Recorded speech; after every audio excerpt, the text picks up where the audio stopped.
Hi guys, I'm Danelle and welcome to the first video in my Danelle diaries.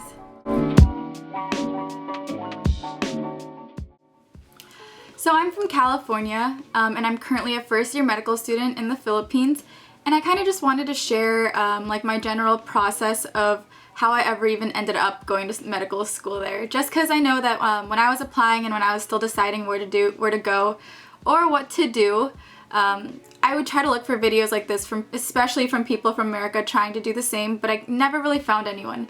So if you're in the same shoes as me, just keep watching.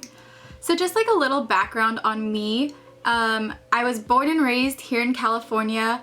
I went to undergraduate in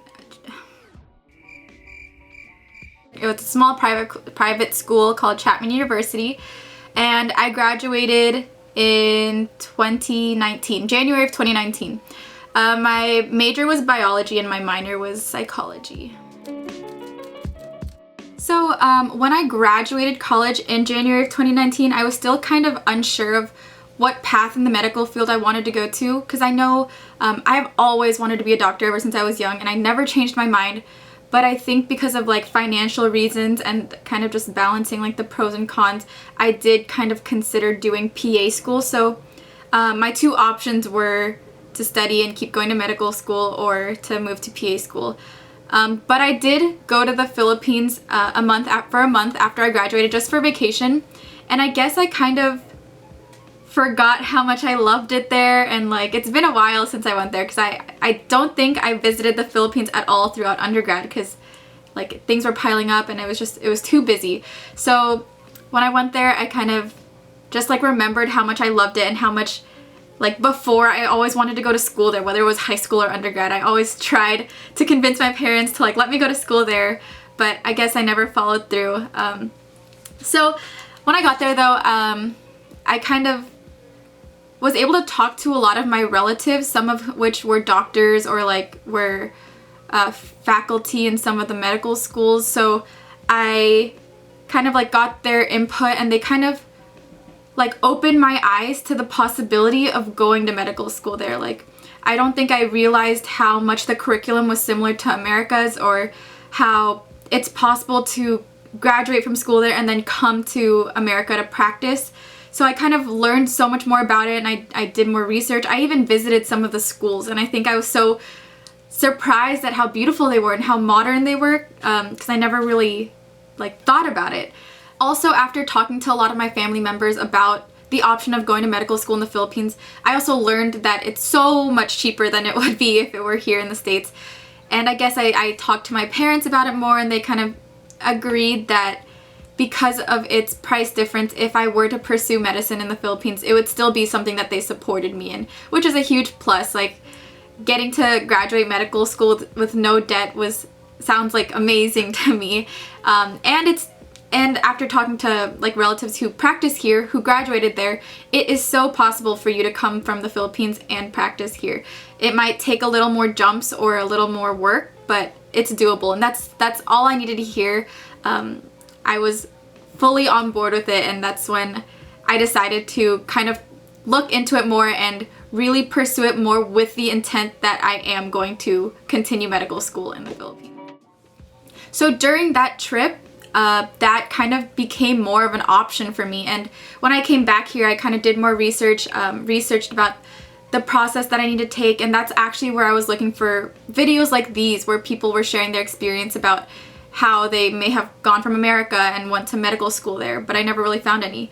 So I did my own research. I found that the next step, I think, was for me to take the NMAT. So they offered the NMAT in March and October, I believe. This was pre-COVID. So I tried figuring out how I should study for it, like what I should do, any resources I should specifically follow. And I think that one of the ones I kept seeing that was the most helpful was taking a review class. So I like looked up and did more research on it, and I found a review class that had really good reviews.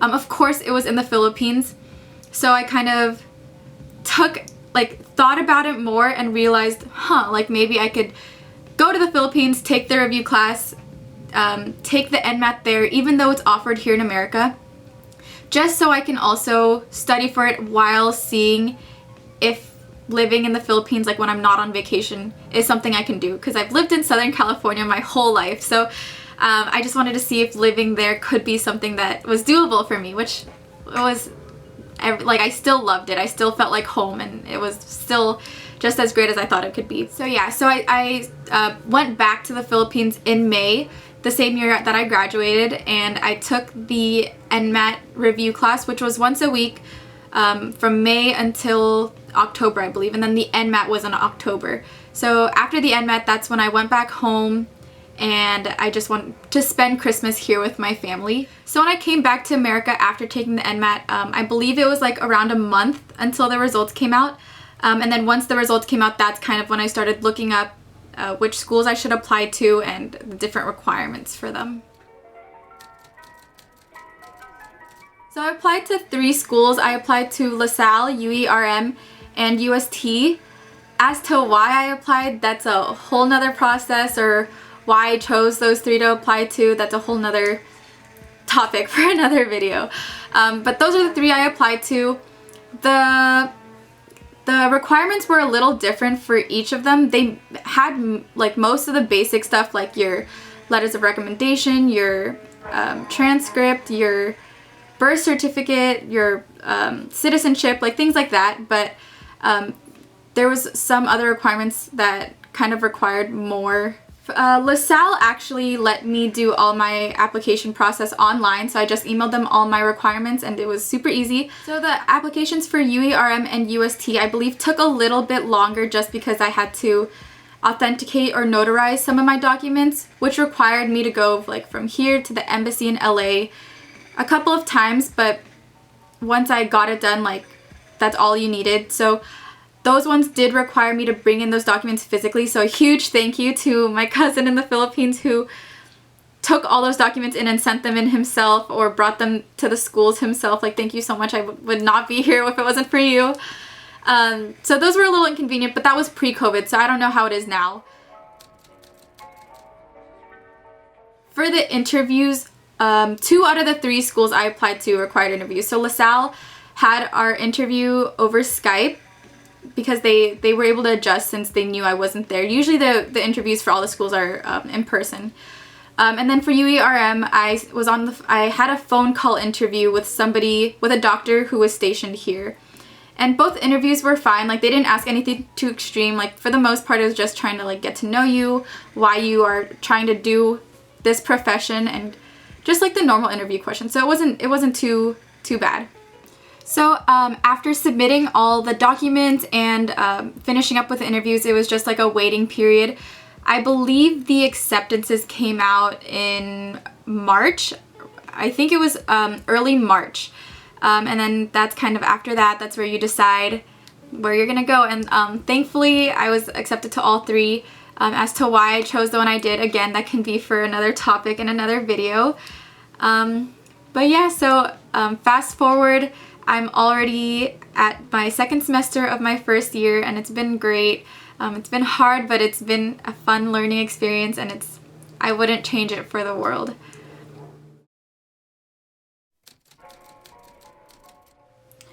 So as for the adjustment, physically there wasn't much of an adjustment because we are in a pandemic and everything's online. So I'm still at home. Even though I'm going to school in the Philippines, I'm still in California. The time difference is a little bit of an adjustment, but it's not too bad. I just have class from 3 p.m. to midnight usually. And yeah, so physically it's nothing too new. I'm still with my family. I still see my friends. I can still do some of the things I love to do here in Southern California. But for the aspect of making friends, to be honest, it is a little more difficult just because, one, because of the time difference, so you're not always awake at the same time as the people in the Philippines are. And also, just the fact of it being online, it's not as easy to be like, hey, like, let's hang out, let's study together, let's go get some food. Like, it's not that easy. And so I think that because it is online, some people kind of have been friends with people they've known before, and of course, like me being from here, like, of course I didn't know anybody. So I was able to make a couple of friendships, especially like people in my subsection, which is like, I'm very, very thankful for people in my subsection or other Phil-Ams. And one thing that did help me the most was the Phil-Am population at UST. So right off the bat, when I came in, they kind of accepted me, even though everything's online and we've never met. They still kind of are there for me and are always giving advice, or if I ever need anything, they're always there. And it's just so nice to see that people who are in the same boat as me like can make it so far, especially because there's Phil-Ams in every year level and they're all amazing and will always be there to like lend a hand or give advice or like tell you which facilitator like is terrible or which ones you need to look out for, which ones are amazing. So I'm so thankful for that Phil-Am population. And yeah. As for the whole online aspect, like, I am so not an online learning person. I've never been the type to take classes online. If I had the option to go in class, 100% I would go in class. Just because I'm more of a kinesthetic learner. Like, I don't really learn by just hearing or just seeing the PowerPoints.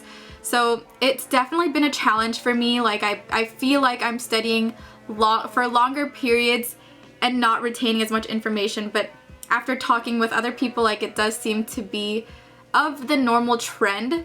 So I mean, it's just how it is, and we kind of just have to adjust with it and adapt to the environment that we're living in right now because of the pandemic. But like, fingers crossed that next year or like second year we'll be in person and I can finally like see cadavers or like see people and do labs and just experience what we're meant to experience as medical students.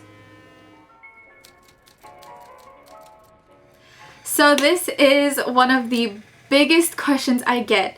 Not even like when I first meet like a classmate, but like even when I tell people that I'm going to school in the Philippines, or especially when I start a new shift and like we have a new doctor facilitator. And of course, like, I do. I'm just really, really shy when it comes to speaking Tagalog, of course, because I have such a English accent, and every time I try to speak Tagalog, like, my cousins or my family will make fun of me, so I don't do it very often. But I do speak Tagalog, and I can understand it completely, even though this wouldn't be bad if you didn't speak Tagalog, because the whole curriculum in the Philippines is in English. Like, I was actually surprised because my mom heard my class and she was like, wow, like, it doesn't even seem like you're in the Philippines for school, which is true. The only time you'll ever realize it is like, one, like, everyone there will have a Tagalog accent while you're speaking in a plain English accent. Or if they make like a little joke or like what is it? An inside joke or like a remark that only people who speak Tagalog would understand. So that's where the friends come in. You kind of text them and be like, hey, like, what does that mean? So like, thank you to my friends who I've asked and explained it. So one thing I did during this entire process was I prayed a lot, just because, like, it's a big decision going to the Philippines or like deciding what career path you want to take. I even did things where I was like, okay, God, if I get into this school, like, this is where I'm meant to go. So I don't know. I think for me especially, like, I just have faith that I will be led in the right direction, and even to now when I'm already in school, it's a huge part of my life still, because school is hard, and like, sometimes, like, you don't want to feel like you're alone. Like, you need to pray and like to help you get through the tough weeks, or what they call like our hell weeks. And since I did pray a lot and like I kind of trusted in my faith, there is a quote that I always go back to in times like when I feel like something that I'm dealing with is too hard, or if I feel like I can't get through a hell week. I always like look back on this quote, and I'll post it on here. But basically it says that, and when it gets tough, remember that you once prayed for it. You don't give up on things you waited for so long, which is so true, because I prayed so hard on something. Like, just because it gets hard, just because it gets tough during it, like, doesn't mean like you're gonna stop. Like, you've worked so hard, you've prayed so hard, like God has done so much to put you where you are now. Like, you don't just give up so easily. So yeah, if you guys have any more questions, or you want to know the specifics about my process, or like how I took the NMAT, or how I even came up with applying to the 3 schools I did, or even choosing the one school that I did, Comment down below.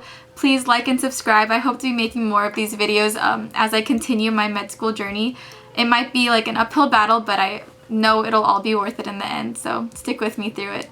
Thanks for watching.